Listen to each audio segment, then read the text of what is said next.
Good morning, good morning, good morning. Come on in another episode of Car Chronicles on Chic Speaks on it. Come on in, like, share, and subscribe. We got some things to get into on this ride into the office. Come on in, lots of updates, lots and lots of updates. So listen, ride along with me. A lot of updates.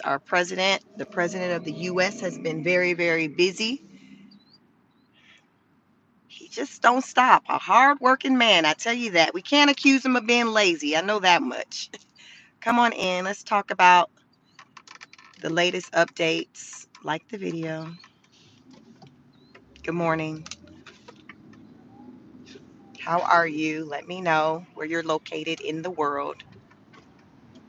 Because as I talk about these updates, I want to know basically how you're impacted, if you're impacted yet, because with all of these updates you will get impacted, you will be impacted. It's just a matter of how, like a matter of when and how, but everyone's basically getting this work.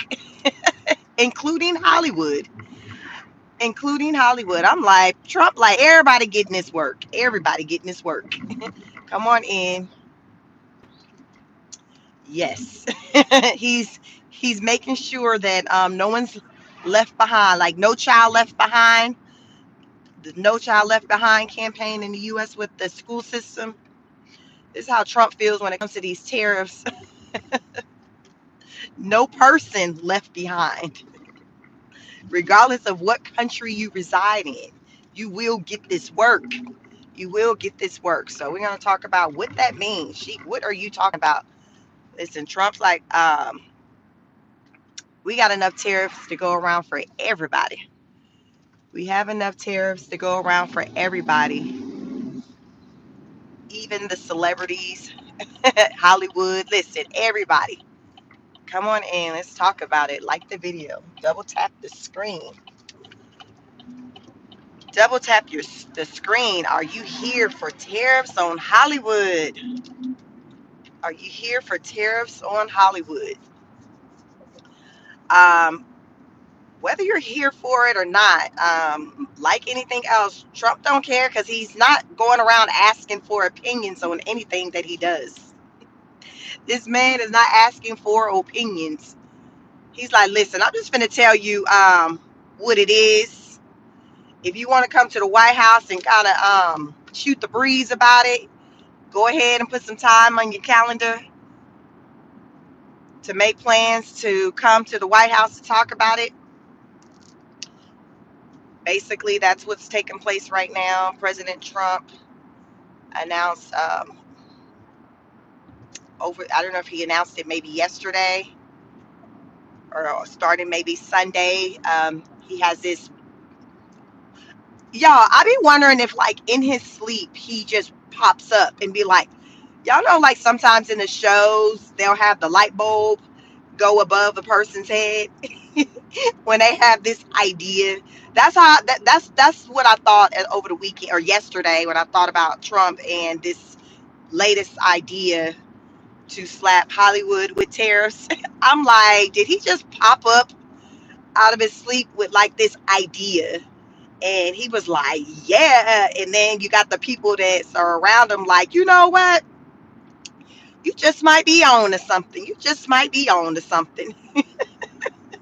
Because I truly don't believe he's like surrounded by people who kind of go against really what he says. It gives that he's around people that are like, you know what? See, that's why you the president. You the smartest man on this planet. That's why. Right there, right there. This is why. This is why. I feel like this is the type of energy he has surrounding him. And so, which is why he feels like, this time around, he has the best team ever. This man said, listen, I'm running the US and the world. He's like, see, the first time around, it was just the US. That was small potatoes. I had some people in my corner that just wasn't on the up and up. But this time around, there is no stopping. I have a strong, solid team. I have a team, and as a result of this strong, solid team, I'm running the world as well as the US, or the US and the world. So let me tell y'all about the latest ideas. Latest ideas: tariffs on Hollywood. Let me know. Are you here for tariffs on Hollywood? 100% tariffs on Hollywood. He said, listen here, director. Listen. If y'all gonna be going over to Canada, Europe, wherever y'all going, or what will y'all be filming James Bond at, wherever, y'all about to pay some tariffs on that. I don't know how it's gonna look just yet. I don't know the details yet, but we gonna figure out a way to charge a tariff on that, because we need all work done in the US of A. Yes, we do. People need jobs out here. So if you think you about to go to Canada, make these films, we gonna put a tariff on you. Listen, y'all, don't ask me how that's gonna be implemented, because I didn't read that nowhere in the article as far as the ins and out as to how you can implement a tariff on like a service, because that's basically what it's coming down to. What we have been seeing was more so tariffs on products, tangible products, things that pass between hands. But with a tariff on Hollywood, that's more of a service. That's a service-based industry. So it's like, so the only thing I can think of is like, okay, maybe when it comes to box office ticket sales in the US, based off of what that number looks like, him charging a tariff on it, I don't know. But he was like, listen, we can't keep having this where y'all American directors are going over to other countries and filming movies. And some people are like, some movies, you might have a scene or two, some scenes filmed, out of the country, not the entire movie. So, like, how would he handle that? Like, if the entire movie isn't filmed out of the country? Child, I done told y'all I don't know. I do not claim to have all the answers over here, but what I will come to you with is the news, and this is the latest in the news. Get into it, Google it, it's out there. Trump wants to put 100% tariffs on the Hollywood uh, film directors for movies that are shot outside of the US. And the whole premise behind it is, again, work. He wants, what's up, good morning, virtuous woman. The whole premise is he wants the work to remain here in the US. Listen, listen, we not stopping at just manufacturing work. We Hollywood too. I want everybody to eat that's here in the US. So I've heard, like, over the years, American actors talk about being replaced with foreign actors and things like that. I remember when Cynthia Erivo, I think she's a British actress. You can correct me if I'm wrong in the comments, but she's a black woman, and I think they had her playing Harriet Tubman. I think she played Harriet Tubman, and nobody went out to support it because it was like a lot of Americans, in particular, like Black American people, ADOS people, which stands for American Descendants of Slaves, that were like, yo, like, why couldn't you get an American person to play that role? I mean, we have a lot of black actresses here, so why'd you have to go to another country to get an actress to play the role of this black African American black woman? So people kind of had an issue with that. So I've heard conversations with people feeling like Hollywood is giving more work to foreign actors, but so that's one conversation. But I don't think all the time when there is a foreign actor playing a role, the movie is necessarily filmed in another country. But sometimes it is. Sometimes it is. But I just bring that up is because I've heard conversations centered around work being given to foreign actors, and it the roles not being extended to the American people. So in the midst of this latest announcement of the tariffs potentially being put on Hollywood, some people are here for it. The report I was watching was talking to some people in Los Angeles, and there are some people who were like, yes, like, I'm here for that because a lot of the work and stuff has been it's not out here in LA like it once was. So let's flip it. So for the perspective of like the directors and things like that, like much of anything, they say that they save more money when they shoot movies in other countries. Taxes, they say that taxes are cheaper in other countries, the taxes that they have to pay for whatever that they do.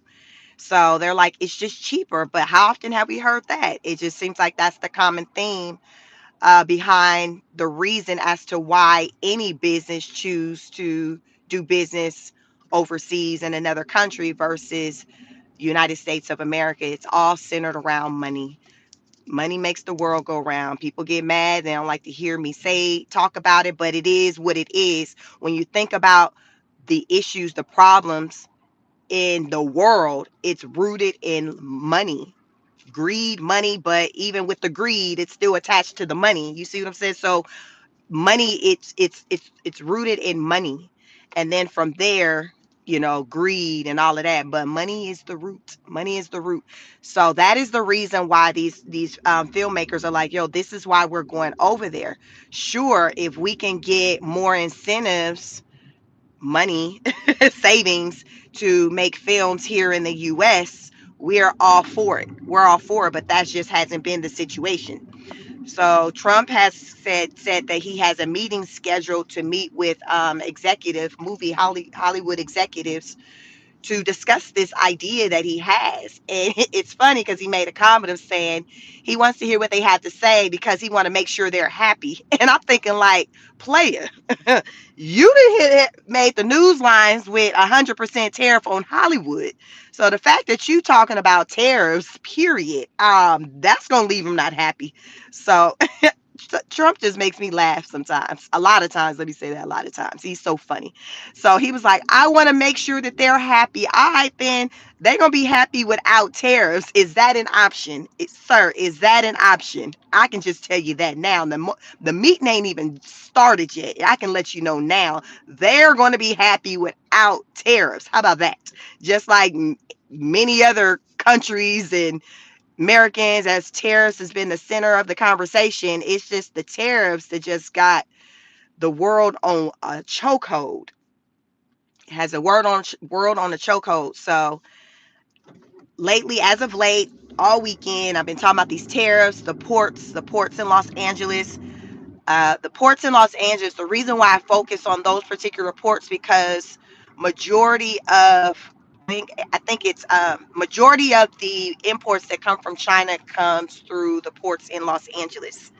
So you have the port of Los Angeles, you have the port of Long Beach. I think those are two different ports, but they're located in California, Southern California, and these ports have seen a significant decline in shipments. They're down like 30, upwards of 30, 40%. Basically, they said for the month of May, it's already been a halt on imports coming in. So, guess what that means?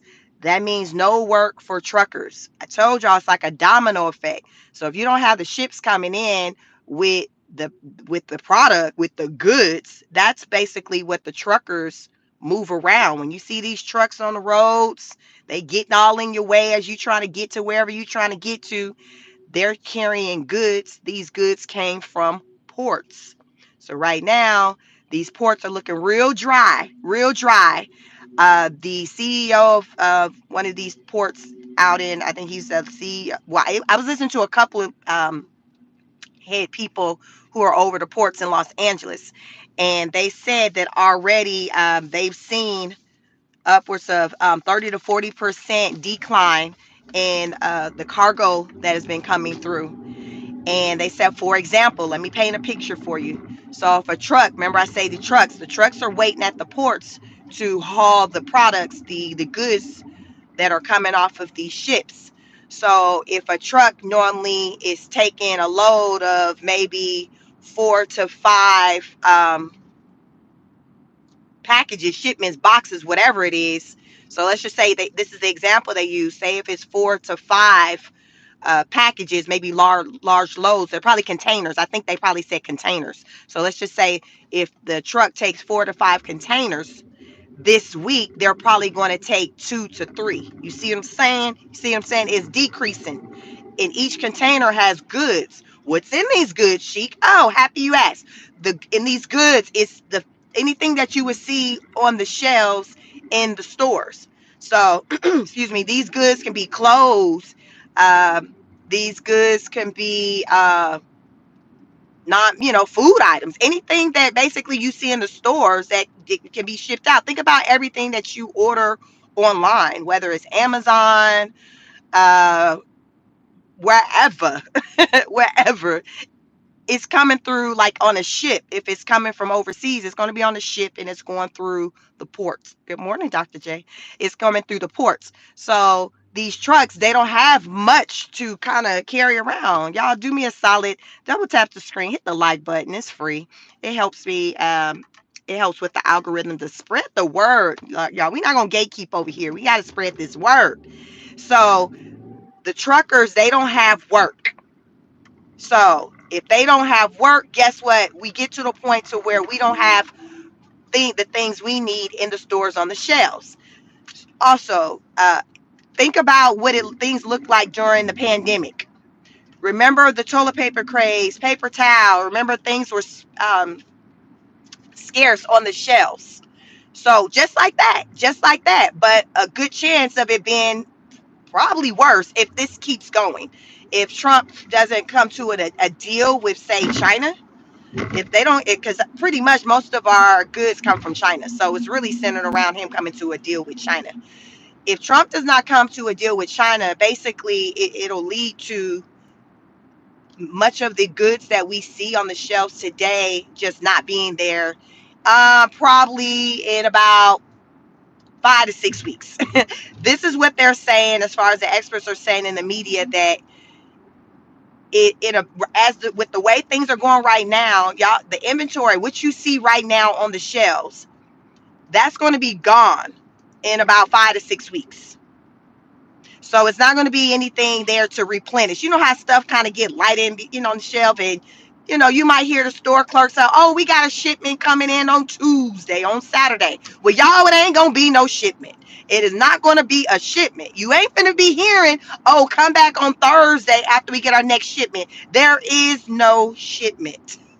There is no shipment as of right now, because guess what? There is no deal. We see on the media Trump talk about, "Oh, I'm talking to China," even though China say he a MF and lie. We ain't talking to that man. So Trump say he talking to him. They say, "No, he ain't. We ain't got nothing to say to him. He ain't talking nothing. He lying. He lying." So I don't know. Y'all believe what y'all want to believe, but my thing is, I'm going off of what I see. F what you saying. I'm a person to go more off of your actions versus your words. Come on.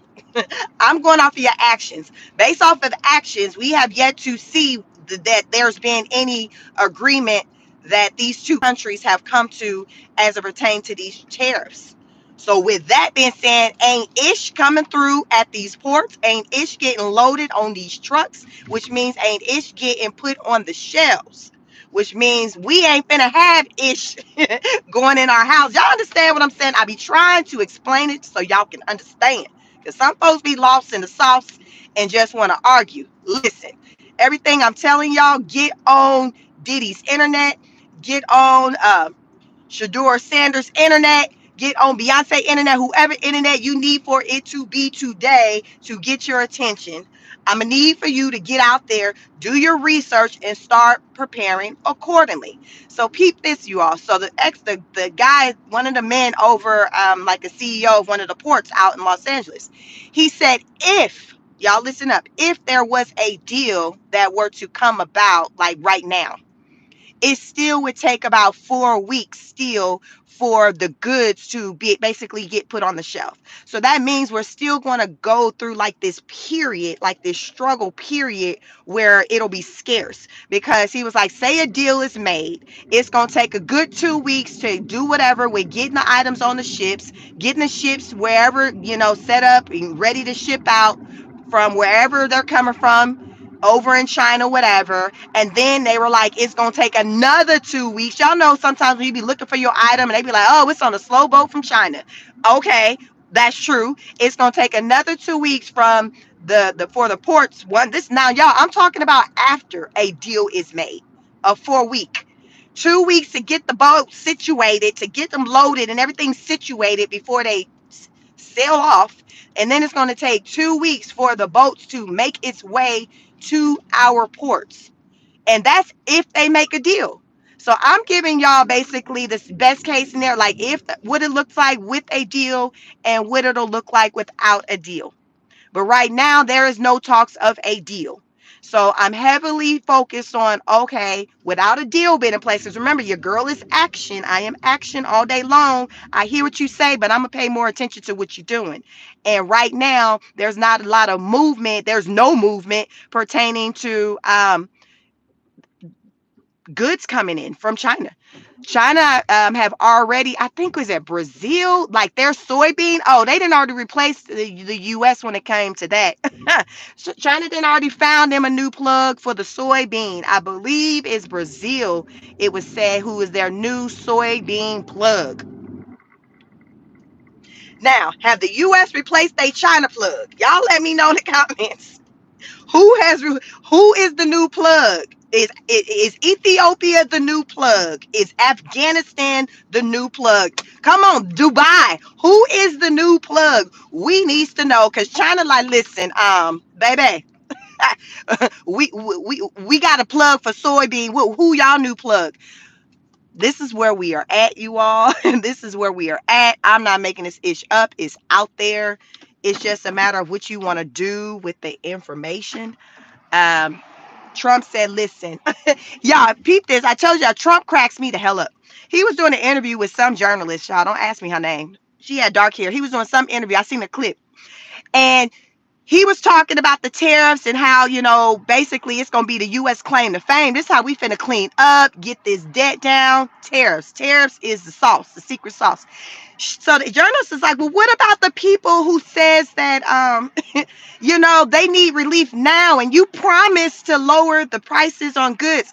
He was like, I am. Energy down. She said, but what about like food and dolls and stuff? He talking about these kids don't need 35 dolls. They can have about 3. They don't need all these dolls. What you want? Cheap dolls or cheap gas? It took me out.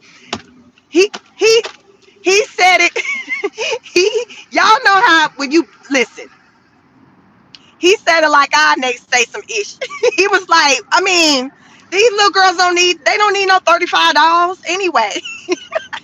So Trump like, listen, I'm gonna need for you to focus on the fact that these gas prices are down, interest rates. Like, I need for y'all to focus. I need for y'all to focus. It was hilarious. He was like, that your child don't need $36. That lady looking at him like, yes, she do. Yes, she do. But listen, Linda, listen, like this is what it comes down to. Like what are your priorities? So the lady used the example of like she the one inserted a doll. I don't even think he brought it up. I think she mentioned it. And he was like, what? He looked at her all crazy. It was hilarious. So Trump like, listen, these eggs and went down, gas energy is down. Listen, we are winning. He said we are doing well. He said, now mind you, I'm saying this what he's saying as I talk about jobs and stuff. So already I reported over the weekend, truckers have already started losing their jobs, having their hours cut. Uh, Businesses even in California or near the ports are starting to see a change or reduction in their businesses. Like there was a restaurant owner, and a lot of times the truckers will come there to eat, lunch and things like that, but they're not out working like that. So they're not coming through the restaurant to have a meal because they at home. There's nothing, no work for them. They're at home waiting and things like that. Y'all, it's bad. And like I said, the month of May is already reported. No, do not expect. There's right now they're saying there's no cargo coming in for the month of May.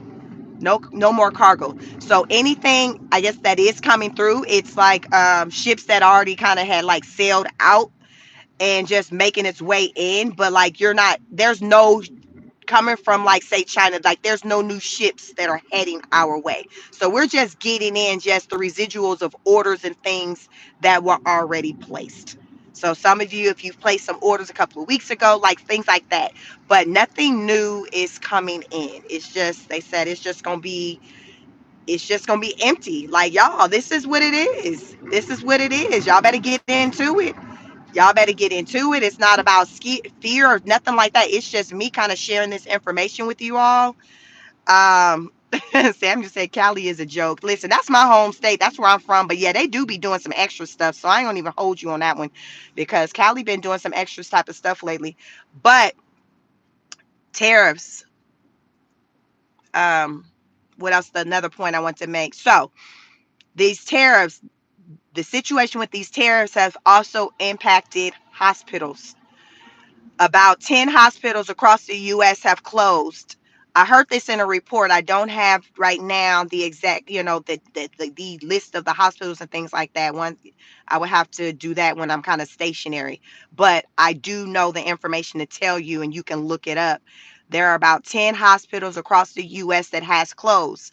I was listening to one guy who was over a hospital in Hawaii, and he said that they are having to already like lay off their nurses, their some of their staff, but nurses, because he was like they're not getting the funding in that they need. So they said since January, I'm supposing that Trump kind of shut things off. The funding that they would normally get for like Medicaid and things like that, they said it's not coming through. They're not getting those funds. So basically, they haven't gotten funding. He said in like now 5 months, they haven't gotten funding, and this is for Medicaid. And he was like, some people, I think, I don't know, somebody out of the Trump administration had made a comment of kind of viewing like hospitals as like a grift, or like they just take money and don't really do what they're supposed to do by the people. And he was like, no, that's not true. He was like, we're oftentimes in the negative at our hospital in Hawaii, as far as when it comes to just expenses and paying out for things like that. They find themselves in a deficit because he says they don't get enough funding coming in to do all that they need to do for the people in Hawaii. So he was like, in his center Medicaid, he was like, we're not getting the federal. So basically, that's federal funds. He said they have not gotten federal funds, and now once May hit, that's 5 months they haven't gotten federal funds, and this is the impact. The hospital is currently open right now, but who knows how long it will be able to remain open. They are having to like if do job layoffs and cut heads and cut head counts and things like that. Listen, you got to save wherever you can. Good morning, everyone. Y'all come on in here. Double tap the screen. Hit the like button. It's 155 of y'all in here. I'm giving y'all this tea. Listen, I study at night before bed, in the morning when I'm up before I head out, because I want to bring you all these updates. A lot of this information I know many of you don't know. And you just, listen, you live in life. You just don't care. No, whatever. Either way, I'm here letting you know I'm doing the homework for you.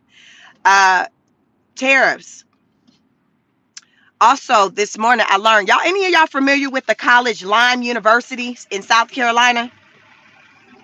Lime University. I'm like, I heard of that school. It's a private school in South Carolina. Well, anyway, Lime University over the weekend just had they last little graduation. After 179 years of being open, they got to close doors. Over about 300 employees have lost their jobs at Lime University because listen, they on a Tasha K too. I ain't got it. They ain't got no money. They said, listen, we ain't got no money.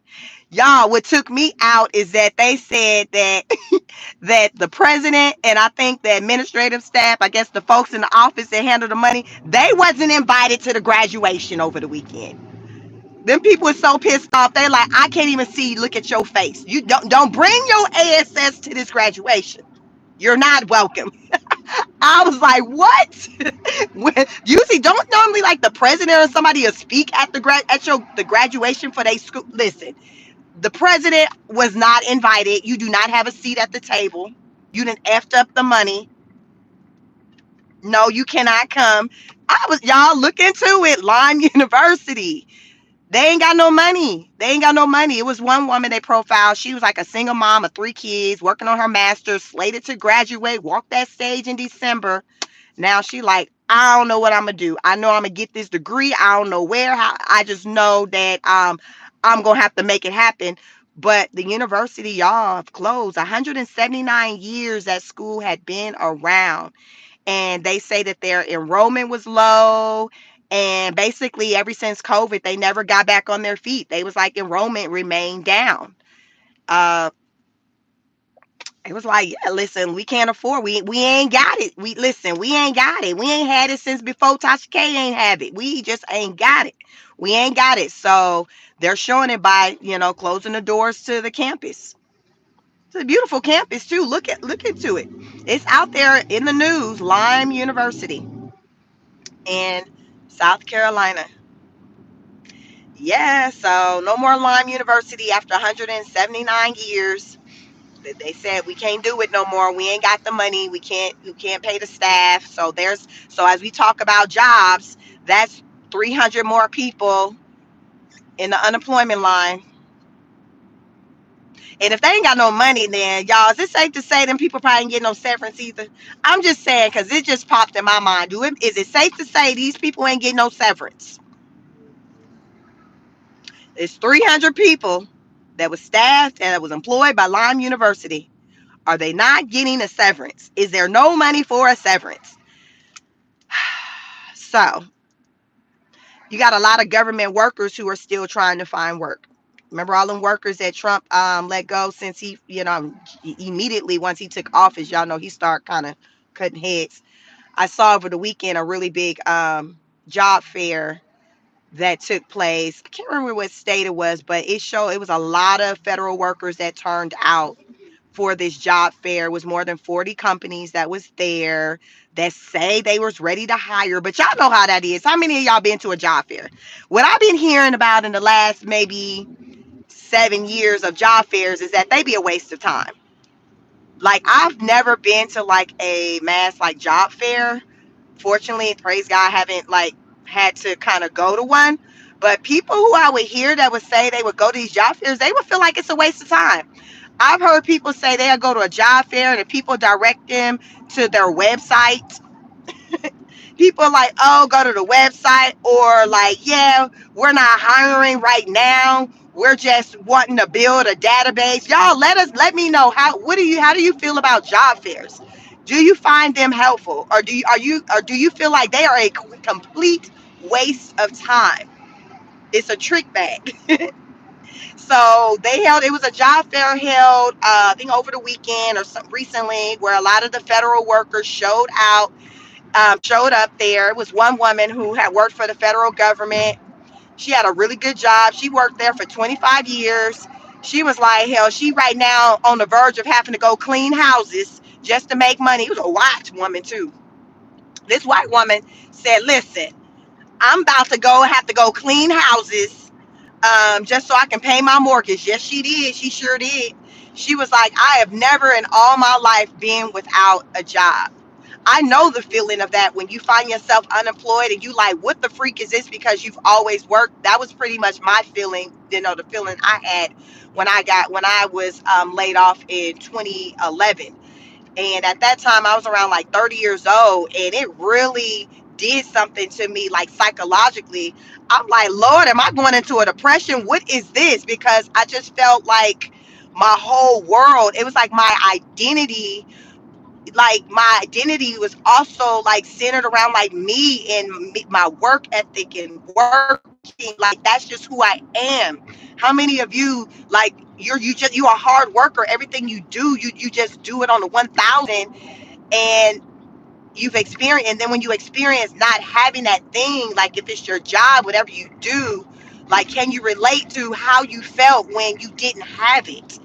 Like suddenly when you didn't have yeah, that position, whatever it was. This woman was like, listen, I have been working all my life. I had to fight. She had that type of energy about her job. She's like, I've always worked. She was like, I'm so ready to work right now. I will work 7 days a week, 10 hours. Like, I know what I knew. I felt her pain. I remember feeling that way in 2011 for a year when I did not work. I couldn't find a job. That was when it was really bad.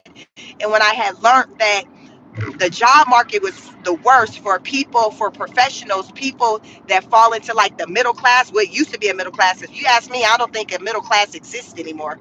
um, but that was like that impact, though the college educated, like that was like the group of people that was most impacted um, during that, the 2010, 2011, around that time, following 2008, those layoffs. Most of the people that was impacted, their jobs, they were like your middle class people, college educated people.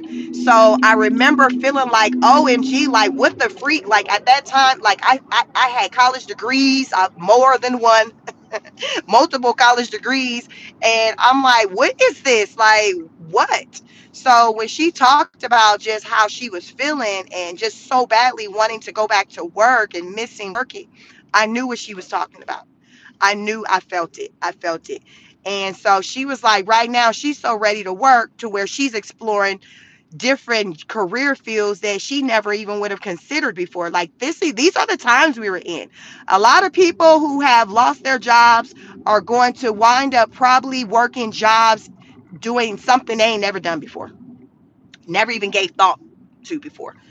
Y'all, let me know in the comments if you ever experienced that, where you got put in a situation to where you had to get out of your comfort zone and just do something that you just never did before, never thought you would do before. How many of you used to work like an office job, and then you eventually went on to being a truck driver, being on the road? I know people who did that, during that time when I'm talking about where things were really bad, where they were like, they transitioned from corporate life to being on the road, being like men and women, being truck drivers. Yeah. Like sometimes, what they say, desperate times calls for desperate measures. What you do, what you got to do. And there are so many people right now in a situation to where they're like, yo, I got to do what I got to do. But even with me having that mindset, I'm just still looking for opportunities to even try to do something different. What I also learned is that, remember, a lot of the federal workers who were laid off, a lot of them too was able to transition into state government jobs.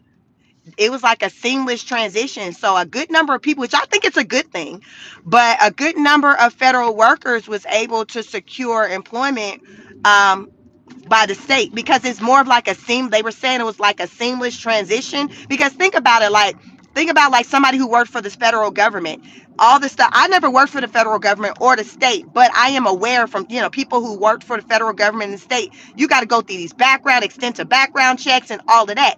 So just think about it, somebody who worked for the federal government, they've already went through all that. So if a state wants to hire them, they don't have to pay to go through all that again, right? All that information is already in the system.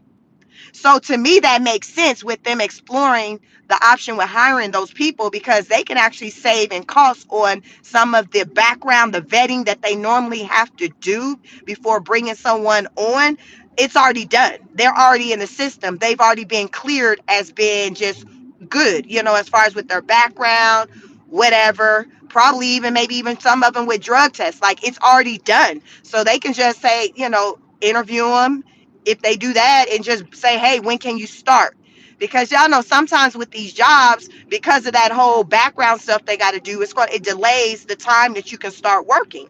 So with these people that already done some of this stuff, because it took place by the federal government when they were employed by them, the state don't have to do all that. They can just be like, yo, I mean, can you start in 2 weeks or whatever, a week? It just kind of shortens the time for I guess, that whole onboarding process and things like that. So that makes sense. And I thought that was pretty cool, and that they could, transition into something like a state job or whatever. So I'm here for every man working, every man, woman working. I really believe the average person wants to work a job. The average person don't want to just sit at home and just not do anything, collect an unemployment check. Because first of all, it's not even enough. But I think the average person just there's something there. They feel a sense of pride with just earning their earning an income, earning an income. And just like even with like when it comes to the student loans, so y'all Cinco de Mayo was had a different meaning this year, like I said. So what was that? Was yesterday? Yesterday, how was your Cinco de Mayo? Was some of y'all on the phone trying to get through to somebody to make set up payment arrangements to start paying back your student loans? It was one woman I was listening to online. She was being interviewed and she was like, listen, she's a nurse, so she got her degrees and everything. Her payments been deferred since 2020. Do you remember during from the pandemic, bulk of the people, most people payments went on a deferment, and then since then, some people had to start back making their payments, some didn't. So this woman was like, "Yo, like, um, I thought I was still on a deferment until recently when I went to go check my account and I saw that it showed me in default." This woman said, listen, ain't nobody called me, ain't nobody sent me no notice, no email or nothing saying, hey, it's time for you to resume paying back your student loans. So she's in default. She's in default. As she said, remember I said it's 5 million people right now that they say that's in default, 4 million that are just nearing default, meaning in a month or two they are going to be in default. It is already projected by November, by Thanksgiving, it's going to be about 10 million people in default.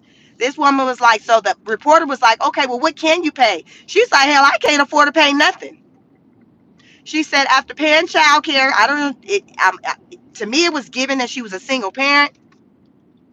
She was saying, listen, I got to pay child care. My son, he had some medical concerns. So I had a lot of bills centered around that. I don't know if she's still making still payments centered around the baby's medical bills. But she was like, between, child care, paying just whatever bills for day to day living, like she's like, I can't afford to pay anything. How many of you feel that way where like you like, listen, I can't afford to pay anything? And she was like, it's not that I don't want to. She was like, I would want to pay my bill. And I've said this before on my channel. I believe the average person wants to settle their debt, wants to pay their bill.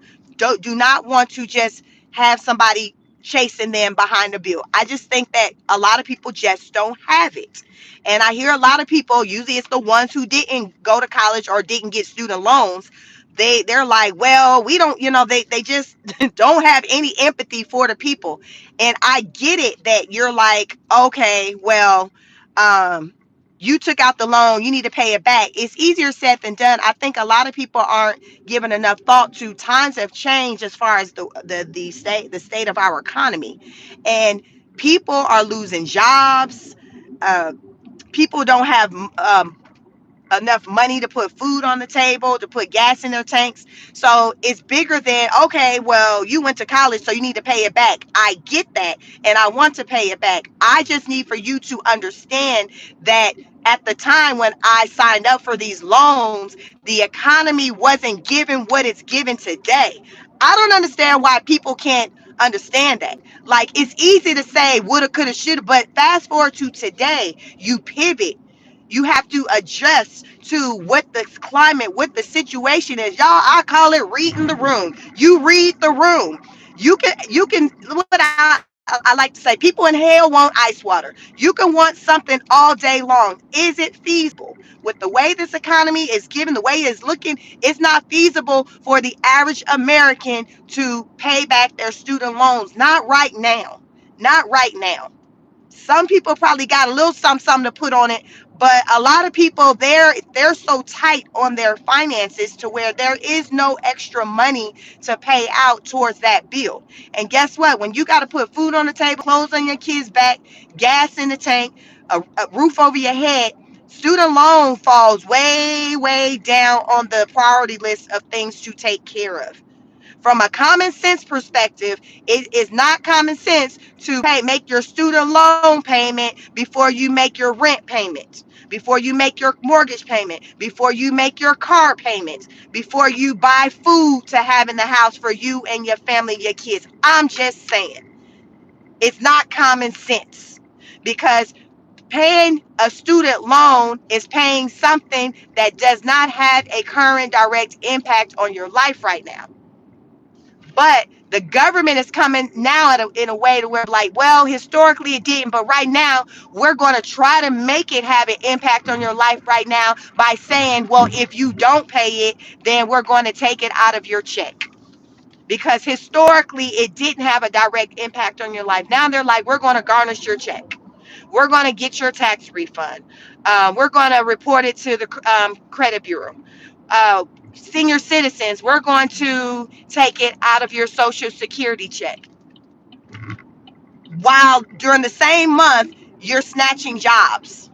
Like, it makes no sense for someone to learn, hey, yeah, you don't have a job, and then the next breath be like, all right, so are you prepared to make the student loan payment on the 5th? Like, make it make sense. Like, it doesn't make sense. Like, I understand the debt is out of control, but you can't get something out of somebody that the people don't have. That's what it comes down to. The people collectively, they don't have it. An indication of that is the number of people who are in default. More people are in default today than they were going into the pandemic. More people are in default. And if you look at the data when it comes to just the economic conditions, it makes sense because the economic conditions are worse. So to me, it's a no-brainer. The debt lines up with the economic conditions. What's up, Rizza? The debt lines up with the economic conditions. People just not out here talking about, I just don't want to pay my bills. People don't have it. They just can't pay it. They can't pay it. So a lot of people are just going to find themselves just in these crazy dire situations because just life hit them hard. And I know, Alex, you say nothing's free. Definitely nothing is free. Nothing is free. That's why I say everything is rooted in money. Everything is rooted in money. Everything is rooted in money, even down to Trump getting these illegal immigrants up out of here. Listen, Trump knows that money is a universal language. So he like, all right, then remember I told y'all, I think he be sleeping. He pop up out of the bed and he'll raise up and sit up with the light bulb above his head with an idea, a great idea. So Trump's latest idea is to offer $1,000 for to illegal immigrants. So listen up, y'all. Double tap the screen, like the video. Let me explain how this is gonna work. So I've talked about on this channel before, there's this app out there. I don't know the name of it, but some of you all may know the name. You can drop it in the chat. There's an app out there that was created since Trump has been in office that will allow for illegal immigrants to report their locations. So when they started talking about self-deportation and strongly encouraging for illegal immigrants to self-deport, the directive was, hey, download this app, self-deport. When you get to your home country, wherever that is, let's just say it's Colombia. When you get there, just be like, get on the app, report, hey, I've made it back home, I'm wherever. Somehow, I guess through the apps, they're able to verify and confirm like your location or whatever. You get there, you confirm, hey, I've made it, I'm here, I'm good. The Trump administration will then check off the list your name, and they said they'll stop searching for you. They won't go talking to your family. They like, good, you're already gone. We don't care what you're doing from here. Listen, you done got up out of here. So I guess people aren't doing that in large enough numbers. So now Trump like, listen here, listen. Let me go on and sweeten the deal up. If you do all of that I just kind of explained to you all, I'll give you $1,000. I give you $1,000 if you go back to wherever you came from or some other country, even if you in somebody else's country, but basically what they say, you ain't got to go home, but you got to get the freak out of here, kind of like that. As long as wherever you go, it ain't in the USA, then you get there, you get onto the app, you report, hey, I've arrived, I'm home. Trump will then, listen, you're going to get you a Cash App or a Zelle for $1,000. I don't know how he's delivering the money and what form, what type of how the transaction is taking place, but It's $1,000 that these illegal immigrants will be able to get. So if you coupled up, you booed up, um, you know, you and your man can get to so you which y'all got $2,000. You and your man, if y'all be like, okay, let's get up out of here. Y'all both go wherever and report, hey, I've arrived. Trump gonna give you each $1,000. So this is the new, deal, the thing that he has that he announced. I saw it last night. I saw it last night. I know he recently signed some more executive orders. I haven't stopped to get into those to learn what the new executive orders are. But he did sign some new executive orders. But as of late, it was the announcement for the $1,000 to pay the illegal immigrants to self-deport. Because the reason why he's doing that is because y'all know these judges, these court systems got things held up. Every time he try to put somebody on these doggone spirit flights to go to wherever he trying to send them to, a judge kind of gets in the way and stops him. So he's like, listen, y'all interrupting my flow. Y'all interrupting my flow. They're starting to, run out of places to house these illegal immigrants because even though the the federal judges, the courts or whatever, has things held up for him to basically deport these people, it hasn't interfered with them still rounding them up. So where are all these people going? They have these deportation centers and places around. I know they got them in Louisiana, Texas, where detention centers. They call them detention centers. And so think of like a jail, but like it's just a center where they're just rounding up illegal immigrants. And then they have some family ones too. So if you're a family, you got kids, and you'll go to the family one. So they have these, and it's like this new business that people are getting into, these detention centers, because Trump, they're rounding up all these illegal immigrants, and they need some place to house them. So some people are getting into the business of having a detention center to be able to house these illegal immigrants. So again, it's only so much space right now that they have to house these people. So that's why Trump's like, yo, I need to try to come up with some way uh, to encourage or to incentivize the people, the illegal immigrants, to want to, leave on their own. So therefore, we don't have to deal with the courts like that. So that's where he is with that. The $1,000. If you're a legal immigrant, if you own this live, y'all, I'm worldwide. If you're on this live, President Trump's like, yo, I give you $1,000. So each adult that's leaving, I'll give you $1,000. You just need to download that app, Google whatever. I'm sure it's out there. Get on the internet, look up whatever the deportation, app. Download that app, make it to where you need to go to, and then get on the app, report that you've arrived, you've made it home or wherever you've made it to, and then the Trump, the ICE or whoever, the U.S. government, they'll verify that you're there. I don't know how they go about verifying that, but they'll verify that yes, you indeed are there, and then $1,000. I even learned over the weekend, they're even paying for people flights. Listen, if you like, listen, Trump, I'll leave, but I don't have enough money. I can't afford it. The Trump administration is willing to pay. So they're willing to pay for your flights and all of that, and they're willing to pay you $1,000 if you're willing to, self deport. So there is money there. Look into it. There is an opportunity to make some money if you were to leave on your own. Because whether or not you choose to leave on your own or not, the Trump administration, ICE, they're coming for you. They're out. They're on the hunt, especially heavy in Florida. They recently did a roundup. I think they rounded up about 500 people. They did a large mass roundup. I reported on that over the weekend.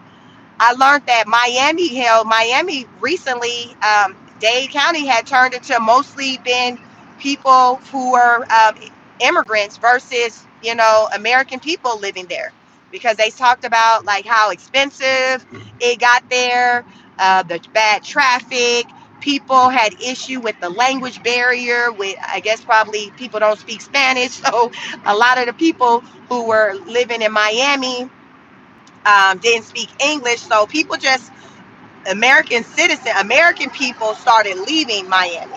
So it turned into it being heavy, really people from other countries living in Miami. So I didn't know that, but that's something I learned today. But I also had recently learned that most of the people who come to the USA illegally, their final stop is Miami. Like they're headed to Miami. Welcome to Miami. Everybody want to go to Miami. I don't know if they've been watching them Bad Boys, them Hollywood movies or whatever, but everybody's like, yo, I want to go there. So a lot of the illegal immigrants, when they come, that's their destination stop. They're going to Florida, Florida, this, in particular the state of Florida. But within Florida, Miami is like, a popular stop, probably the most popular city that the people choose to go to. But right now, Florida is working around the clock to kind of round up illegal immigrants, and they successfully did that in the past week. And they said they're not going to stop. There are going to be more sting operation. I call it a sting operation, but they said they're going to do it. They're going to continue to do it, and they're hoping that other states will follow suit and do the same thing, where they just make it a point to have ICE and local law officials work together, because basically that's what happened. ICE and local law enforcement, like, they came together and did this because they wouldn't have been able to kind of do it on their own as far as ICE. So they did need the help of like the local state uh, uh, officials and things like that. So Florida, was supportive. Unlike what California and New York and some of these other sanctuary cities, like, they like, nope, we ain't helping. We not helping. So it's making it harder for the Trump administration is to round up illegal immigrants in some of these states. I know my state, Georgia, uh, Governor Kemp, he has, I heard him about a month ago talk about how he is supportive to the Trump administration, ICE, and everything, and he's willing to help however he can when it comes to rounding up illegal immigrants here in the state of Georgia. He's willing to get some of our local law enforcement trained up to be able to help out. So I say that to say Atlanta is not a sanctuary city. So this is definitely not a state to come to for solace if you think you want to hide. It's not recommended you come here because Kim probably will sell you out. He will sell you out. So, but there are, sanctuary cities across the U.S. Where they're like, nope, we ain't working with you. Nope. Nope. So, but yeah, it's tough out here. It's tough. It's just bad. But the hospitals like, listen, it's hard. These colleges are like, it's hard. The truck drivers are like, listen, it's hard. Like, everybody is getting this work. Everybody is getting this work. Who's exempt from what? The rich politicians. They probably the only ones who not feeling it. The rich, but the working class people are feeling it. The working class people are feeling it every day. We're feeling the impact of everything. We're feeling it. If you're not feeling it yet, it's just a matter of time. But that's what it comes down to. Like I say, this world, it revolves around money. The rich, the elite, they're the ones who make the moves, make the decisions, and then us working class people, we have to uh, basically we have to live in the environment, the environments that are created as a result of these decisions that are made by the rich and the elite. The shot callers. The shot callers. They're making these decisions for us, and many of us arguably feel like they're not favorable to us, but it is what it is. This is the situation. It's a bad, bad, bad, bad situation, but this is where we're at.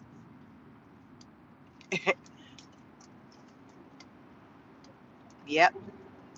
This is where we are at with the struggle. And that's why I say right now what's going on, it's not even centered around race. It's centered around social economic class. Because you got black people going through it, Hispanic people going through it, Asian people going through it, white people going through it. Everybody's going through it. So that's why I say it's either the haves or the have-nots, um, the rich and elites, the working class, them versus us. Like these are the times that we're in, and we're going to be here for a minute. We're going to be here for a minute. We're going to be here for a minute. So I come to you all with just updates, so you'll know kind of like what's going on and how to, you may need to shift or pivot. Maybe some of you have made this, was contemplating moving, relocating, changing jobs, all of that. Like these things are going to be factored into all of that. If you are contemplating changing jobs, I would recommend that you do a thorough research on the company that you were contemplating moving to. Um, Research that industry, because right now with all the movement, uh, it may not be the best time to make a lot of big decisions, such as like purchasing a home, purchasing a car, like things centered around financing. To right now, it might not be the best decision, or best thing to do. Anything centered around financing, credit. Um, when it comes to jobs, just sit tight, see what the your employer, because everything is just everybody is kind of sitting at the edge of their seat waiting to see what happens. Everyone's sitting waiting to see what happens. So I think that's a smart thing to do, not make any knee-jerk decisions, but just kind of watch and see how things go. uh, and watch for a little bit. I would say at least a good 6 months. I would say just kind of sit and chill for at least 6 months, because we still have the summer to get through. We still got to get through the summer. So that's travel time. Let's see what travel is going to look like for people. Gas. Um, what else we see? These The vacation experience. I expect that's going to look very different for families. And we may even see or hear about the kids, as far as with college, and we may hear talk conversations or see in the media news reports centered around college and enrollment at college and the numbers. Because to me, with everything that's going on, I can easily see a number of students not going off to school in August, in the numbers looking like they were looking a year ago, because a lot of parents, they've lost their jobs, and so they can't afford to send their child off to college. So I think you will see that an impact there with college enrollment. I'm going to watch for that. I don't have any kids going to school this year. I have a son who graduates high school next year. I have a son who already is in college. But I want to see if there'll be a change in the enrollment numbers with the students enrolling in college come August. Because for most people, college is an expense, and it's something they're paying for out of pocket or they're financing. Most students aren't going on like a full ride scholarship. They maybe have some, scholarship money, but it's not covering all of it. So the rest got to come from somewhere else. The rest has to come from somewhere else. Where is it coming from if mama and daddy ain't got no job? Where is it coming from? Or if mama and daddy hours got cut, so they check not looking the same. Where's the money coming from? How many of you know people, or you've experienced it where that was your story, well, why you didn't go off to college, or maybe you did and then you had to drop out because you couldn't afford it. Your parents couldn't afford it. These are the times that we are in. We are in these times. That time is here. That time is here. And as of right now, as of today, as of this morning when I woke up, a deal had not been made between China and the US. And in order for us to get back on the good foot, there's going to have to be some type of deal made between them, because these ideas that President Trump has, for it to even have the positive impact that he's saying that he feels strongly that it will have, it's going to take a couple of years for us to even see it. I think I learned over the weekend, I heard that, remember, these manufacturing companies or these businesses that are coming here to start setting up shop and that's supposed to create jobs.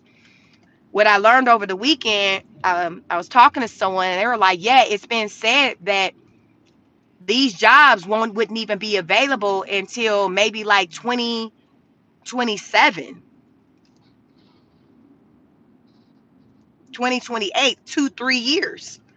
Because think about it, these companies got to come over here, they got to build the building. Like, it's a whole process. You got to, it's a process beyond you saying, okay, I want to come over there. The next step is the logistics of it all to build a company, to start. Like, it's a lot of moving parts, especially for a business that's supposed to employ thousands of people. Like, it's not going to be overnight. So yes, jobs will come, but that's going to be a couple of years, right?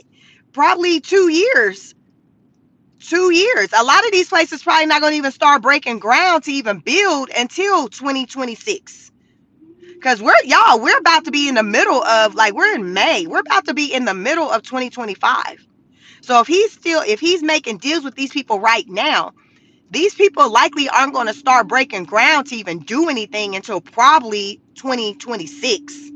So let's just say all of, probably a majority of 2026 will be built, will be centered around creating these infrastructures, uh, for these facilities and all of that. And then you got to deal with the staffing. And I can easily see how we would end up in 2027, where people would be at a point to where they're even having conversations and going through interviews for these places.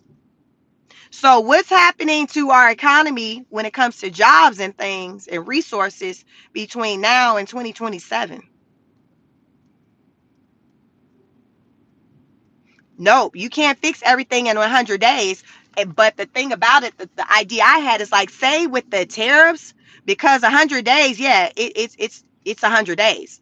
But when I think about that, I think that it was very aggressive, overly ambitious to overnight just tell people, companies, that they're going to be hit with, these large tariffs if they do business with other countries. I just feel like it should have been a timeline, maybe like a 12-month timeline, that these countries or these businesses had to line up their affairs to get them in order to find alternatives to, outsourcing, or outsourcing certain resources, versus overnight saying, hey, you got to find somebody else. Overnight saying, hey, you got to find someone else to provide your services or to help you support your business. To me, it's not realistic, because a lot of these companies, I've been listening, y'all been tapped in. A lot of these companies are like, yo, I hear President Trump, I'm fine with having everything American made, but right now with my business, the resources, what it takes to operate my business and the resources I need,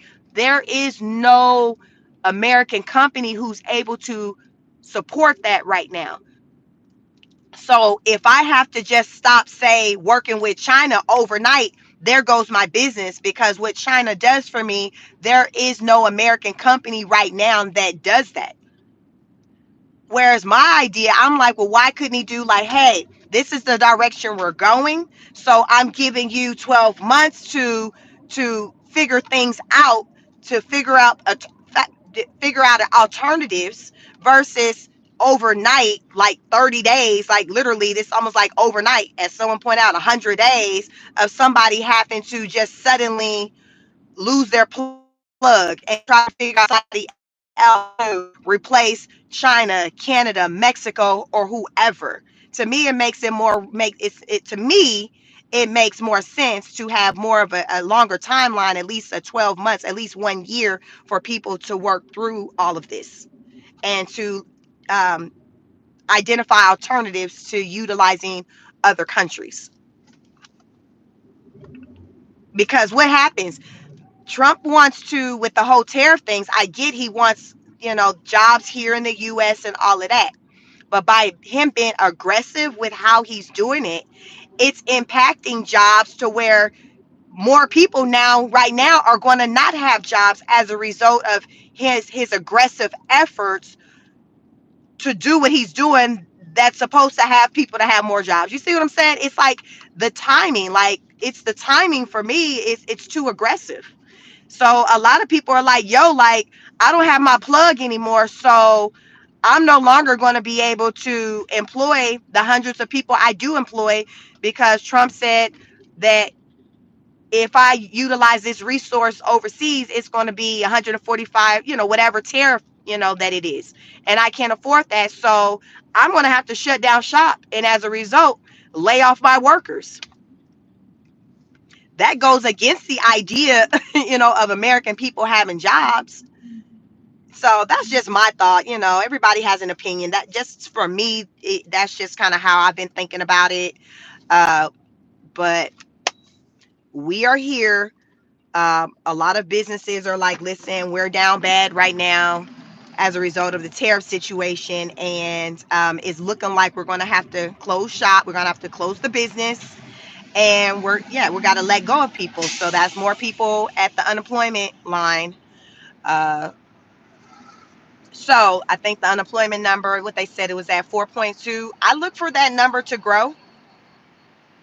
I look for that number to grow in the coming months if, there's no deals made, I guess, between China and the US. I don't think that it's going to stay at the 4.2. I think it's going to grow over the summer as more companies announce layoffs because um thanks, Alex.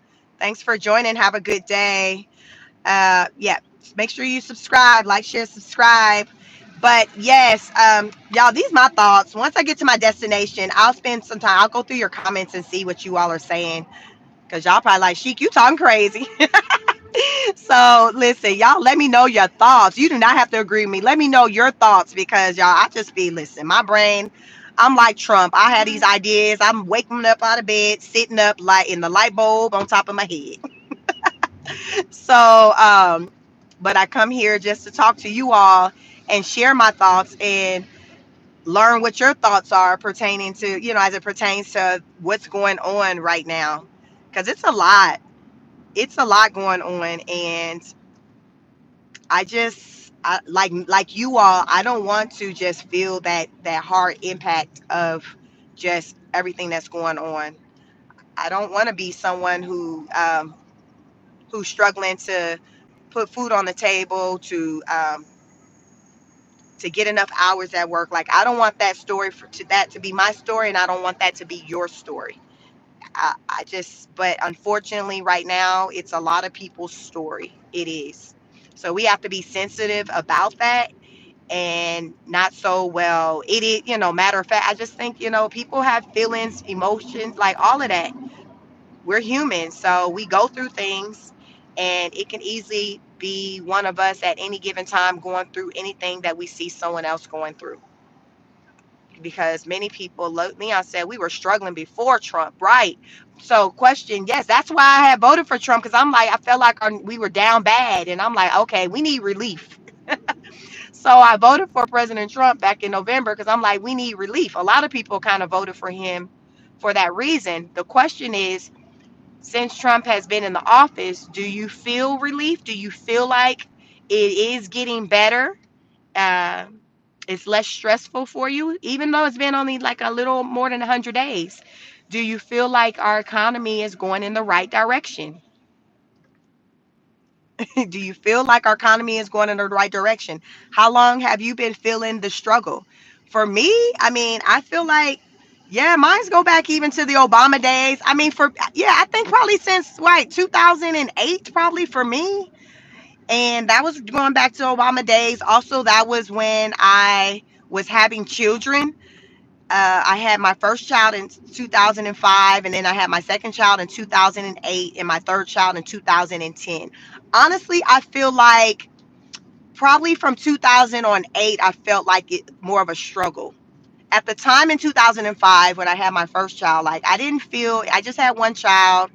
I was in my early 20s, early to mid 20s. So I wasn't really feeling anything that felt like a struggle. You know, work was there consistently. But once 2008 kind of came, that's when I started to feel things started to feel differently. They started to feel different. And since then, it's kind of been like that. But you know, you figure out, you make it do what it do. We all out here on a wing and a prayer. It's like, don't ask me how I did it. It was me and God. It was me and God, me, my husband, and God. So, but that's how a lot of people feel. Like it's just like you get through these times. You don't really have the words to fully explain the how, but you know you made it through, and it was heavily centered on just having faith, prayer, all of that. And we're still here. And I talk, and sometimes I think about the days where life don't have to feel like it's hard, where we can just feel like we can woo-sah. Like, how many of you, when's the last time you felt like you could woo-sah, when you felt like you didn't have the weight of the world on you, when you felt like, okay, everything was good, you wasn't stressed to the max, your bills were paid on time, your kids wasn't working, or like, when was the last time you felt that way? For many people, it's been a long, long time. So with all of this pressure that's going on right now, it's having an impact on a lot of people's mental health. Those of you who are new to my channel, I talk a lot about mental health. My education, my background is mental health. I have a master's degree in clinical mental health counseling. So much of what I talk about, I insert mental health, because these things that are going on right now is having an impact on people's mental health and overall health. Because if this isn't good, then nothing else is good. Everything else breaks down mentally. It starts here. It starts here. Are you mentally strong? Are you in a good place mentally? Because if you're at least in a good place mentally, then you can get through everything else. But when you break down mentally, then everything else starts to fall apart. Really think about it. Think about when things just really started falling apart for you. What was your mentals like? Because when your mental is strong, then you're able to handle and endure the things better, that you're able to handle these unexpected, these things, these experiences better when your mentals are strong. But when you're mentally weak, baby. So we have to be mentally strong, and there's different ways of how you can work towards that. Exercising. I like to walk. I created some products centered around mental health: adult coloring books, journals, notebooks, planners, things like that. I have some links on my previously recorded videos. Go to any of like my past videos until you see the links. You can go to my community page. I have links to products that I've created that's centered around mental health. Some people like coloring. It's very calming. So I have adult coloring books for stress, anxiety, all of that. So my products are catered towards children and adults. But you have to figure out what it is that can help calm you, because it's different for different people. It's different, but you have to figure out what calmness looks like for you and how you can get there. Most of us kind of already know like what calms us, so we just need to do that or more of that. We just need to be more intentional about the things that we do. If there are things that you listen to or watch that give you anxiety, you might want to kind of back away from that and do less of that and more of the things that are more calming to you. Sometimes people are like, oh, I love to do this, but I don't have the time. Maybe now's the time to try to find time to do it. If you like to go walking and you just feel like you've been too busy to go do it, now's the time for you to try to figure out a way you can fit it into your schedule to get it done. Even if it's just for 15 minutes, taking a break from your desk at work and just go walking. Figure it out. Figure it out. You have to figure it out, because it's a lot going on, and you just can't continue to consume everything that's going on without taking care of yourself, making sure that you're mentally strong, because you have to be mentally strong enough to handle all these things that are going on. It starts up here. Remember, everything starts in the mind. Everything starts in the mind. The brain, that's the machine of the body. It's the brain. You got to keep the brain good. Take your supplements, your vitamin, your ashwanda. I started back taking that again recently. So I've been really up on my vitamin supplements and things. So figure out what it is. Do your research. What your body thrives off of. Identify those healthy things that your body thrives off of, and just do that. Get back on it. Get back on it. Just get back on it. The time is now. The time is now. But we can get through. We can make through. We can get through this. There's strength in numbers. So regardless of how tough things are right now, I have faith that we as people, we're resilient. We're going to get through it. I mean, people before us have gone through tough times as well. There's been a depression, like all of that. People have gotten through tough times, but on what they say, only the strong can survive, and what that means, that's the mental. So you got to make sure you're mentally good for yourself, but not only for yourself, for your family, your loved ones. Those of us who are parents, who are caretakers, we have to make sure that we're good, because we have people who are dependent upon us. So if you're not good, they're not going to be good, especially for children. So it starts with you. When I say take care of home, your body is your home. You got to take care of you first. Kind of like on the airplane when they say things start going left, the mask drop down, you got to put yours on first before you start helping somebody else put theirs on. So that's taking care of you, because if you're not here and you're not good, how are you going to be good for somebody else? Make sense? How are you going to be good for somebody else? So you have to make sure you're good. And sometimes you might have to tell them kids, that man, that spouse or whatever, listen, I understand you need this right now, but give me a minute, give me a couple hours, let me do this, and then I got you. But let me do this first. There's going to be moments where we are going to have to prioritize ourselves first to make sure we're good before we can go and be a savior to somebody else. They may be in their feelings about it or whatever. They'll be okay. But at the end of the day, when you're able to show up for them and stronger and better, they'll appreciate it. And they'll be able to see why you had to take care of you first before you was able to go run to their rescue. To make sure you're taking care of you. And I know a lot of times as parents, we think, oh, I got to make sure my kid's good first or whatever. I get it, but you have to remember, you have to be good in order to make sure they're good. So you can't neglect yourself too much to where you're not good. You got to make sure that you're good. So therefore you can be here to make sure they're good. So it's like how you think about it. So it's like you are prioritizing your kids and your loved ones, but you're doing it through by taking care of you. So therefore you got your strength to take care of them. You see what I'm saying? You see what I'm saying? It's how you look at it. Don't let these kids be out here driving you crazy, because they will do it. They will do it. They will do it. And you know what? These teachers come to fall because they've already been, some of them have already been told that their contracts weren't extended for the fall 2025 school year. So guess what? Some of y'all kids will be at school working these teachers' nerves, these teachers who gonna be overworked and already underpaid. So this message for educators, take care of you. Them kids coming up to you talking about, I need this. You just hold on, give me a minute. Hold on, give me a minute. Let me catch my breath.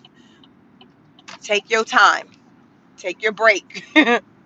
Go take a spin around the block. Go do something. Have somebody come watch the classroom for a minute.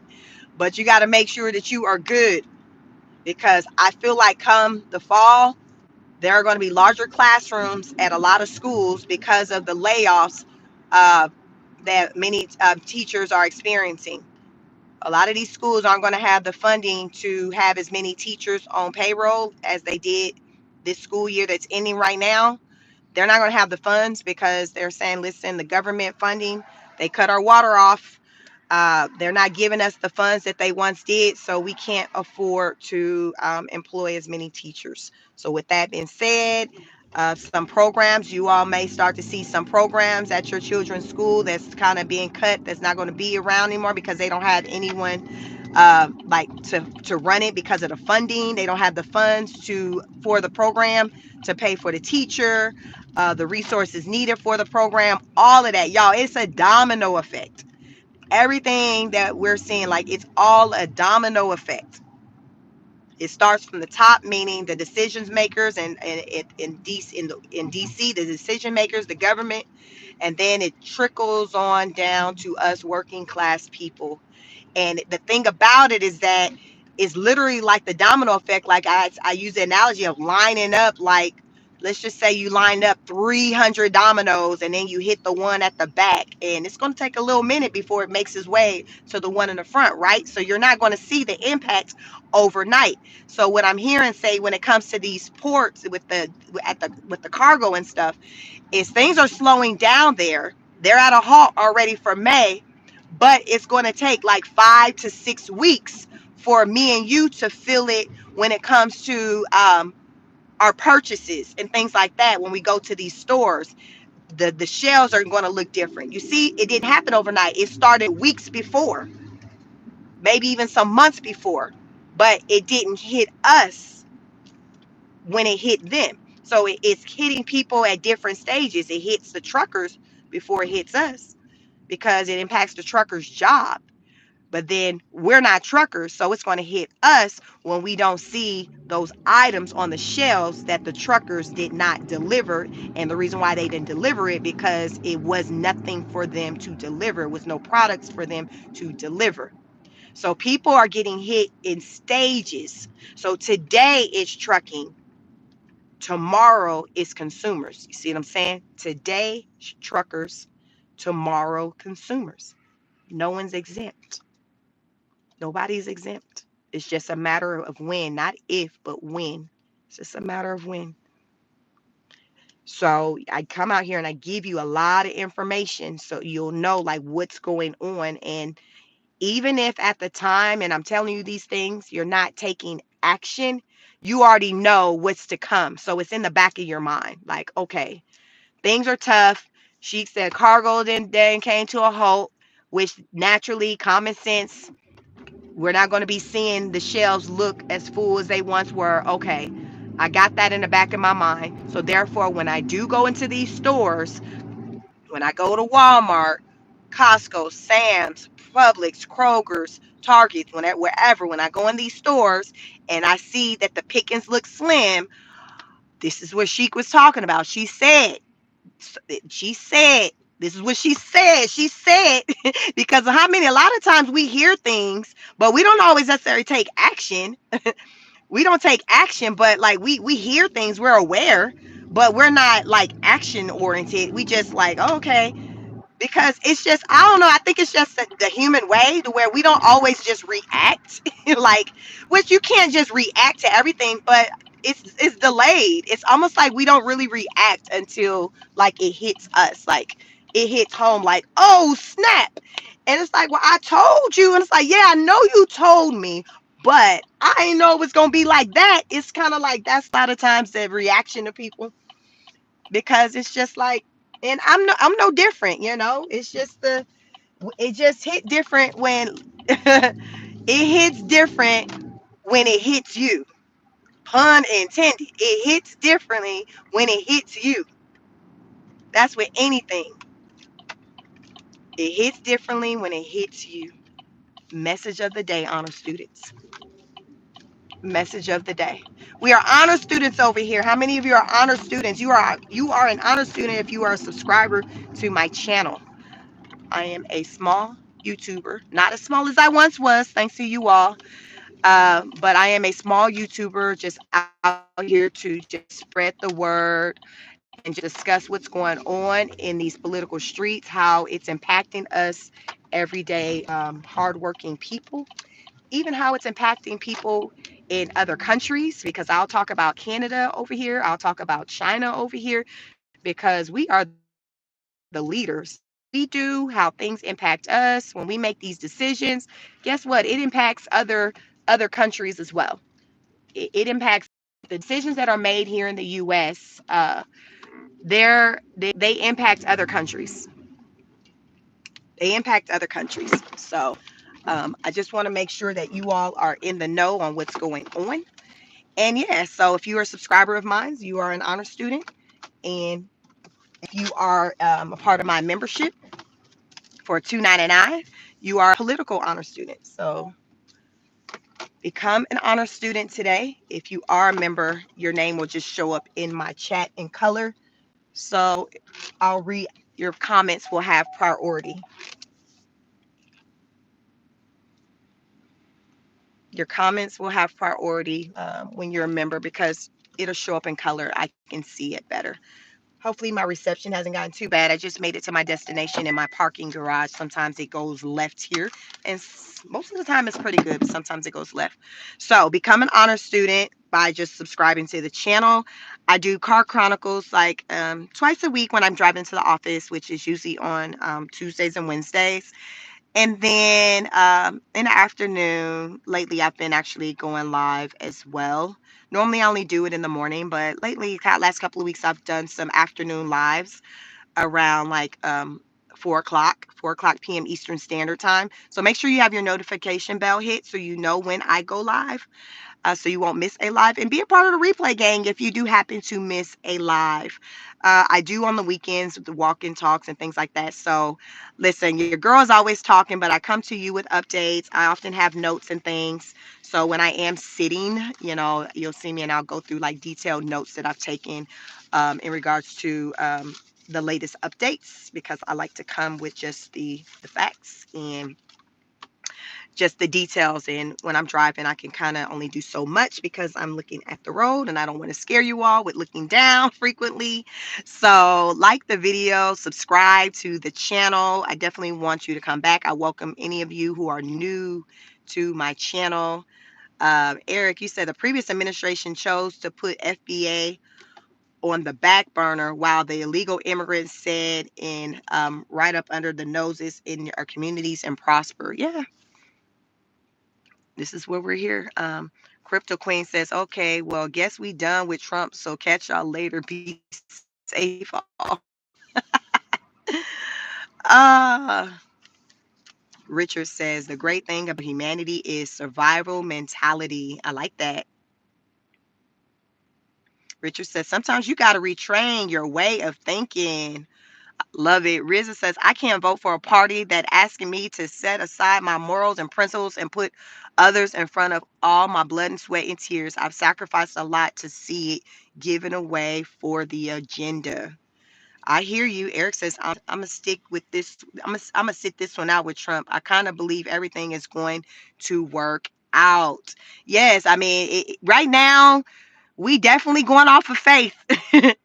We definitely got to go off of faith more so than ever before. I really believe we are in these times that we gotta go on faith, because going off of sight, y'all, is looking very bleak.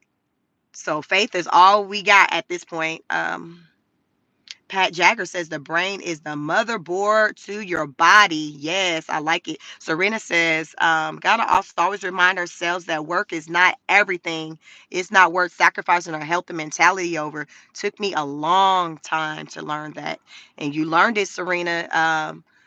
Uh, I understand it's balance. And that's why so many people, I talked about over the weekend, I read some stats where I think it said that 63% of the people said they will take a 10% pay cut if they could work from home. So basically, they'll go work for somebody else and make 10% less if they can work from home. And it was like 70 some percent of people who are caretakers says that they have better, their mental health and things is better when they're working from home versus being away from the house having to work. It's just about balance, and I feel like during 2020 that was the thing that many American people came to appreciate more, just the balance of life, because many of us went to working from home for the first time or more than maybe we did before, and we started to just value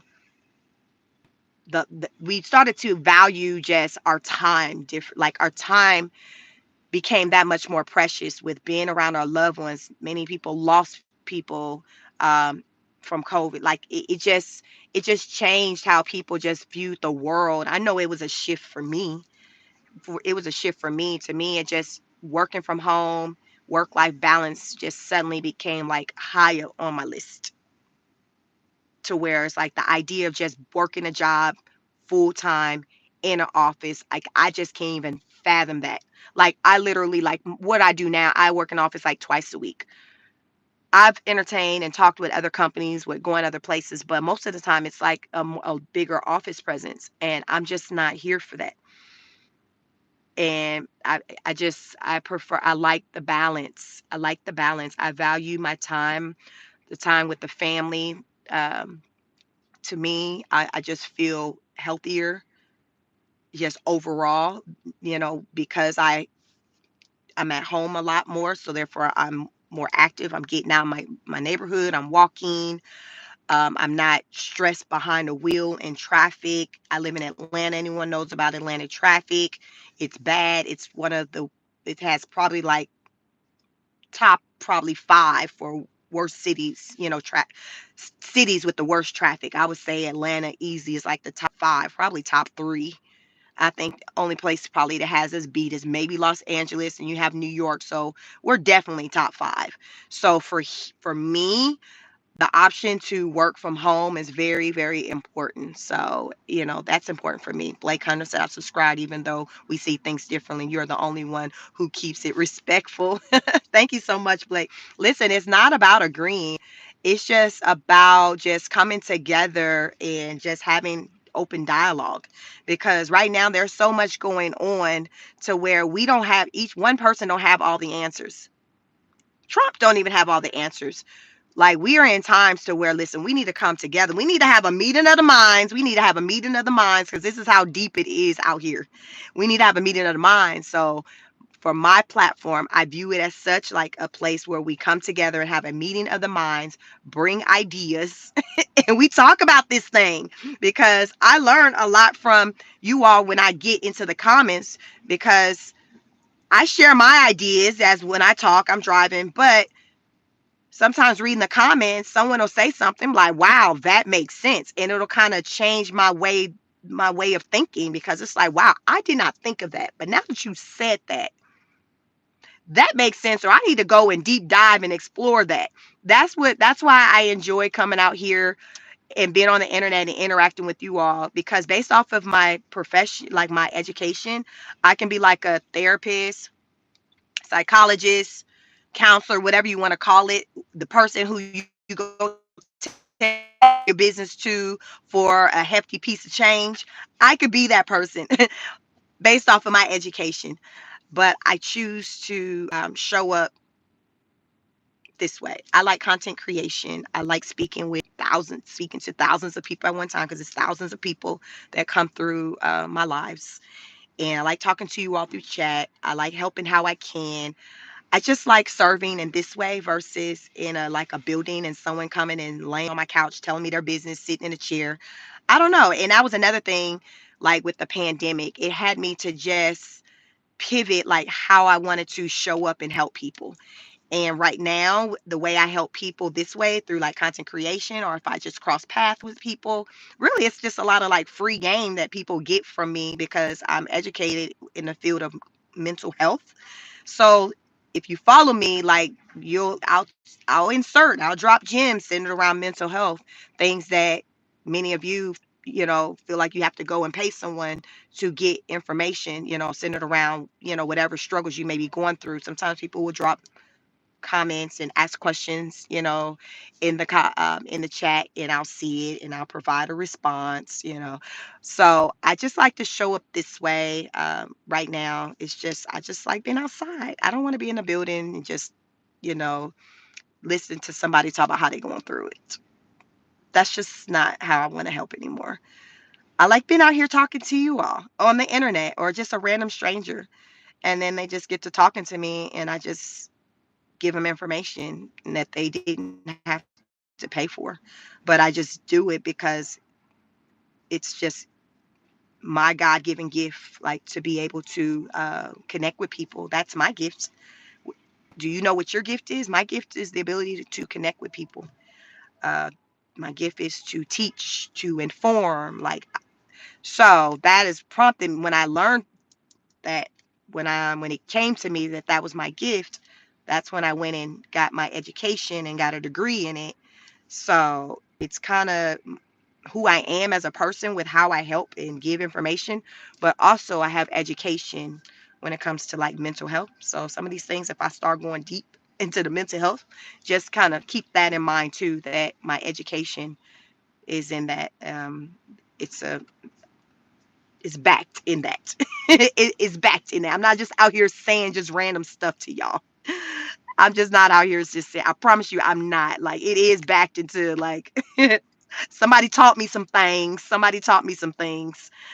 Uh, um, Nona says I definitely do better when I'm working for myself and I'm operating from home. The rat race of the um, the 6 to 3:30, 5 days a week is just too much. I'm a single father. I want to be around my son more. I know that. And you know that, so you know what you need. We all have to, we have to identify like what our needs are, and put that into place. Like, make sure that we're getting those needs met. Set those boundaries. Require for people to kind of have to operate within, the boundaries. And for some people, it may mean changing your field of work, changing um, your place of employment. But we have to prioritize our mental health, because, as I say, when this breaks down, child, you done. If this is broke, if this is gone, how many of you seen people where you saw they were doing so great and then something happened to this? They had an experience, some traumatic experience, an accident, but this got impacted, and then just their whole world just changed. Their whole world just changed. Um, Pain and Suffer says getting the things we want from life is a matter of solving the problem which stands between where we are now and the point we wish to reach. Life's about learning. We live and we learn. We live and we learn, and we learn from one another. We don't each have the answers. We just share our thoughts and opinions respectfully, and then in turn, the response should be, people should have a respectful response. Like, we just need to just respect one another because we're different. Sassy said debating is healthy, but a lot of people put emotions over intellect some of the time. Yep.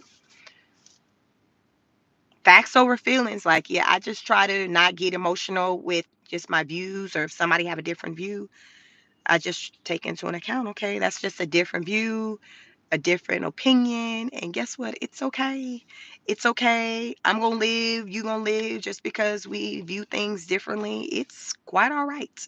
But a lot of people, listen, they take it to a whole nother level. You get cussed out, blocked. So over here is not like that. As long as you're respectful, like my moderators, listen, they understand the assignment. They will only get rid of you when you're disrespectful to me, the moderators, to just the people in the chat. It's just about being respectful to one another. That's it. So in my little corner of the internet, that's what you will notice that you may see that's different from other platforms, is that we're heavy on just having respect for one another over here. And it doesn't matter what your viewpoint is. It's fine. It's just, just how you deliver your message. What they say, it's not what you say, it's how you say it. Pain and Suffer said the truth is not always beautiful, nor beautiful words true. There you go. So, message of the day. What's my message of the day? It is pay attention. Just pay attention. Be aware. Be self-aware. Observe what's taking place around you. Like when you're going in these stores, look at the shelves. Pay attention to see how people around you are responding or reacting. Do you feel like, see if you take notice of people like stockpiling. Take notice of just the amount of people in the stores at certain times where maybe you're used to it not being a lot of people, but it's more people. The traffic. Just take notice of all of that. Richard said, I've been on other platforms where you can't even understand what's going on because they yelling back and forth. Listen, I know. I've been on this YouTube, been in YouTube for so long to where I know what I don't want my space to be like. So I try to do the opposite. Most of you have probably never seen me have anyone on this channel, as far as like a guest or anything like that. I don't think I've ever had anyone on this channel because I have two channels. This is my second channel. This was my smaller channel. Now it's now my larger channel. This channel has outgrown my other channel. My other channel is just called Chic Speaks. This one is Chic Speaks on it, and I just created this one as a second backup channel back in September. And then this year, I just started just spending a bunch of time over here because I wanted to build it, to get it to monetize, to get 1,000 subscribers, and I did that, and I just never left. I just never left. So this is kind of like my primary channel now, but it's not that. I guess we're about 7 months old, so it's really not that old. Just February, we had maybe like 500 subscribers. Now it's over 3,000. So it's grown, but I'm just a one woman show, so I don't have a lot of activity over here. It's just kind of me, and then I'll engage in the chat as much as I can. Virtuous says, no, you haven't accept cactus, and that was short lived. Yeah, she did. She did get snapped on that channel. Memories. So you all, yeah, I've been a content creator for a little while now. I've changed up my content over the years. So this channel is a new channel, but my other channel I'd had since like 2020.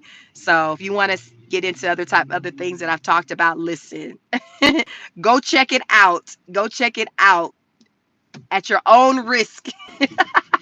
Go check it out. So I decided to switch gears, and as of late, I've been kind of heavy into the politics because it has my attention and many American people attention and many people attention around the world. So I enjoy it here. It's certainly better for my mental health. Ah, Purchase, that was a 4-hour diss to funny. Dragon, so wait, so Trump good or bad? All I see is good for USA. Trump right now with me, I'm just kind of trying to see just what happens. I'm taking into the fact that taking into account that he's still within like the first 100, maybe is even at 110 days yet. He just hit the first 100 days. Uh, so I'm looking on the sidelines, but I am seeing a lot of things that kind of has my attention, that has me kind of concerned for just the American people, as a collective. But I haven't counted him out yet. I feel like, Trump is one of those people you can't count out. So I haven't counted him out yet. I'm looking, but I am here to just talk about the things that I am observing. I come here to talk about the things I'm observing, and as of late, most of it hasn't been positive for the American people. Just because it's centered around just the economic conditions for the people, and like we need jobs, we need food, all these things that are essential to just living everyday life. But yeah, go USA. Go USA. So y'all like the video, like, share, and subscribe. I like to leave by saying go out into the world and show up in a way in which you want others to show up for you. Like attracts like. Virtuous says, yeah, I stopped after Chic stopped and never looked back, but her name still turns. So yes, I have I have other content other than politics on my channels. You can certainly go and check out celebrity news, reactions of popular other fellow content creators, YouTube channels, things like that. So it's a variety of different things. But like I said, as far as for my mental space, even with everything that's going on, me talking politics and people not having jobs is leaps and bounds better for me than what I was talking about. So if you want to know what that means, go check out my other content. and see why she says, you know what, I'm going to stick to politics.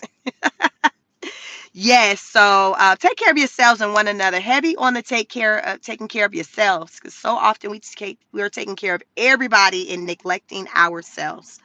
So, assignment: take care of yourself. Go take a walk. Listen to some music. Woo-sa. Take a break from them kids, from that man, from that woman, from whoever, and just get some quality me time, some time for yourself. Just even if it's for 10, 15 minutes, just get it in and create a habit. Just create a habit. Virtue says, Chic, check your email, please. Will do. Will do. On that note, I hope you all have a wonderful, wonderful day. And I'll check you on the next broadcast, the next live. I may go live this afternoon. If I do, to me around 4 o'clock ish. If there's anything I want to kind of hop on and talk to you all about, if I learn of anything while I'm in my office that I want to bring out to you all. So make sure you have your notification bell on. You like, share, and subscribe. I want you all to have a wonderful Tuesday, Taco Tuesday, the day after Cinco de Mayo. I hope you all had a wonderful Cinco de Mayo and y'all wasn't somewhere drinking and crying over student loans. I told y'all Cinco de Mayo was gonna hit different this year. I told y'all. I didn't hear nobody talking about the true meaning of Cinco de Mayo. Everybody talking about the Diddy trial and these student loans. Cinco de Mayo got hijacked from the Hispanic community. But listen, we here. Y'all, I'm going to catch y'all on the next broadcast. Peace.